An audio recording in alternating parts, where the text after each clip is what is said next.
যে তোমাদের আম্মা হুজুরের যেমন হযরত কুবরা আলাইহিস সালাম ওনার ফজিলত, যে অনেক পুরুষ মহিলার স্বপ্নে দেখলো যে দুইজন একখানে বসা। এখন দুজন বসা, কে আম্মা হুজুর আর কে হযরত কুবরা চিনতে পারতেছেন। পরিচয় করলেন যে আমি অমুক কুবরা আলাইহিস সালাম আর উনি অমুক। কিন্তু তোমরা বুঝবা কি? হ্যাঁ,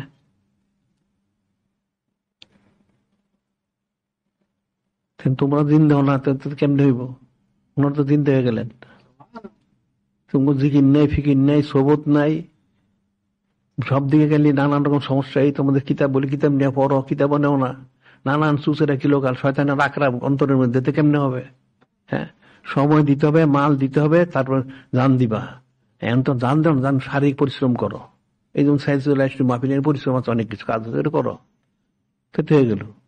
সময় দাও, তার যতটুকু আর্থিক সামর্থ্য, আর্থিক পয়সা খরচ